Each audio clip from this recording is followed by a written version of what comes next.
তো আমি হচ্ছে এখানে চলে আসছি এই কি বলে পুকুর পাড়ে। তো পুকুর পাড়ে হচ্ছে হাঁসগুলার অবস্থা আসলে বেশি ভালো না, কারণ আমি আসার পরে দেখি যে এখানে বরফ জমে পুরা পুকুর পাড় একেবারে এই মানে পুকুরটাই ভরে গেছে, বরফ জমে শক্ত হয়ে গেছে, ওদের সাঁতার কাটার তেমন একটা জায়গা নাই।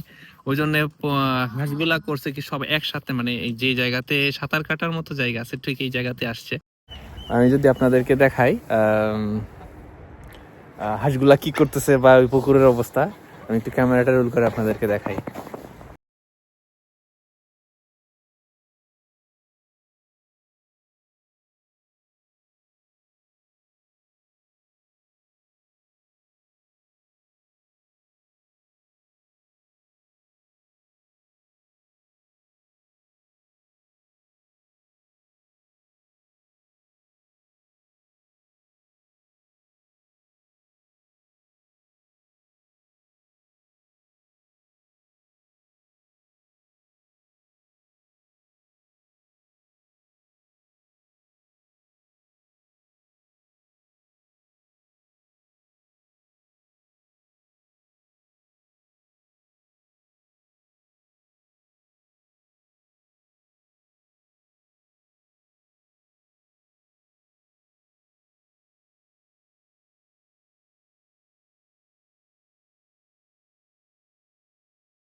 আচ্ছা, আমার এই কচি মনে একটা এই হাঁসের এই প্যাক প্যাক শব্দ শুনে একটা প্রশ্ন জেগেছে। আচ্ছা, ওই হাঁসগুলা এই যে প্যাক প্যাক করে, ওগুলা হাঁসগুলা কি ওরা বুঝে না যে ওরা জার্মানিতে আছে? ওরা জার্মান ভাষায় কেন প্যাক প্যাক করে না? আপনারা একটু কমেন্টে জানান তো যে হাঁসগুলা কেন বাংলাদেশি ভাষায় প্যাক প্যাক করে, জার্মান ভাষায় কেন প্যাক প্যাক করে না? ওরা কি জানে না যে ওরা জার্মানিতে থাকে? ইভেন বোর্ড পার্কে যেটা দেখে থাকবেন, আমি একটা এই যে এই ভ্যান গাড়ি বা এই কারের মতো কথা বলছিলাম, হ্যালো মন, যেরকম ওইটা বরফের মধ্যে নিয়ে টানে, ওইটা ওরা টানতে দেখেন, ওদের কিন্তু বাচ্চা টাচ্চা নাই, বা ওরা এটাই টানতে পছন্দ করে, বা ওইটা হচ্ছে একটা শখ মনে হয়। তো যাই হোক, যেটা বলতেছিলাম, এই যে বসার টুলগুলা ঠিক সবগুলাই ঠিকঠাক আছে।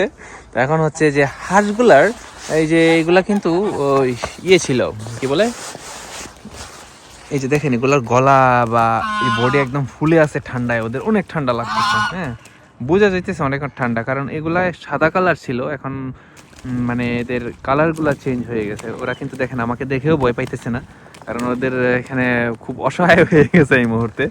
তো পুকুরের অবস্থা হচ্ছে দেখেন, এইদিকে আমি ওই এই মুহূর্তে কিন্তু সূর্যের আলো বেশি বেড়ে গেছে, রোদ উঠতেছে, এটা আমরা চাই যে রোদ উঠুক। আর ওই যে দুইটা হাঁস এখানে জাপটা জাপটি করতেছে, সাঁতার কাটতেছে, মানে গোসল করতেছে তো ঠান্ডার ভিতরে।